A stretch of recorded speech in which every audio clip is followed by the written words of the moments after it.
Alors, dans cette section numéro 2, on va dessiner une balle.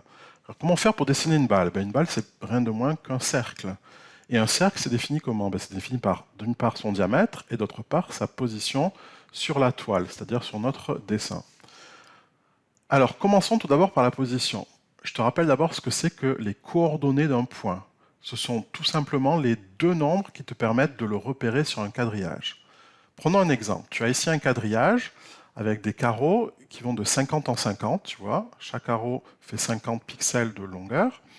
Et je veux placer le point de coordonnées 300, 100.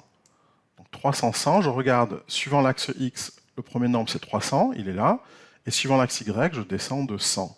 Donc le point A a pour coordonnées 300, 100.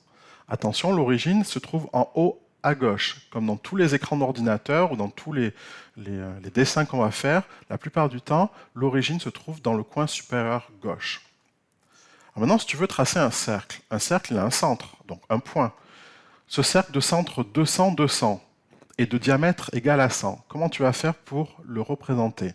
Déjà, tu vas utiliser la commande circle, qui signifie cercle. Les deux premiers nombres représentent les coordonnées du centre, 200 et 200, et le troisième nombre représente le diamètre du cercle. Donc si je représente sur ici le diagramme, tu remarques que la position 200, 200, c'est ce point-là, donc c'est le centre, et le diamètre, c'est ici 100, puisque je vais ici 2 sur 2 carreaux pour le diamètre. Donc comme chaque carreau fait 50, j'ai bien 50 plus 50, 100 de diamètre. Alors allons-y, traçons ce cercle en JavaScript. Alors, je vais tracer ce cercle dans la fonction, à l'intérieur de la fonction draw. Draw, ça veut dire dessiner, hein. Donc c'est là que je vais faire mes dessins. Donc, je mets la commande circle. Ma position suivant x de mon centre, c'est 200. La deuxième coordonnée, c'est 200. Et mon diamètre, j'ai dit que c'est 100. Donc voilà. Donc j'ai tracé un cercle de rayon 100 et de position 200, 200. Alors je vais remettre l'écran ici à 400, sur 400, comme ça il sera bien centré, hein.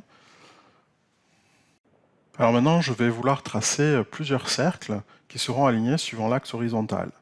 Alors je vais faire des plus petits cercles, je vais faire des cercles de diamètre 50, par exemple.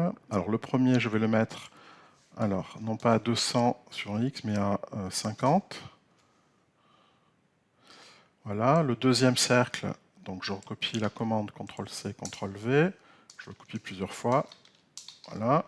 Le deuxième cercle aura pour abscisse 100. L'ordonnée, ce sera la même, ce sera 200. Le troisième, je vais mettre à 150. Ensuite à 200. Ensuite à 250. À 300. Et à 350 pour le dernier. Voilà, donc j'ai mis 1, 2, 3, 4, 5, j'ai mis 7 cercles. Alors tu vois qu'ils se touchent, hein, et ils sont alignés. Alors tu remarques ici, après la commande create canvas, tu vois, il y a un point virgule. Ici aussi, après background, et tu as remarqué que je n'en ai pas mis en fait, ici après circle. Alors en fait, je t'explique pourquoi. Dans les premières versions de JavaScript, on était obligé de mettre, après chaque commande, on était obligé de mettre des points-virgules, après chaque instruction, pour les séparer les unes des autres. D'accord? En réalité, maintenant, ce n'est plus obligé, donc je peux les enlever là, je peux les enlever là, et je peux les enlever de partout. Donc maintenant, on ne met plus de points-virgules, hein, le programme marchera quand même. Alors maintenant, tu vois, c'est bien joli d'avoir tracé ces 7 cercles, mais ça me pose un petit souci, parce que imagine que je veuille maintenant faire des cercles plus petits, par exemple de diamètre 20. Est-ce que je vais m'amuser à faire à chaque fois, mettre 20 ici, 20 là, 20 là, etc., etc. Alors c'est vrai, ça a marché, hein, mais le problème c'est que c'est assez laborieux comme technique, ça prend du temps, et en programmation, on n'a pas le temps. Il faut que les choses se passent assez vite. D'accord? Alors, une astuce consiste à faire la chose suivante. C'est on va créer une variable. C'est là qu'on rentre dans le vif de la programmation. Je t'ai dit qu'en programmation, on avait 4 piliers.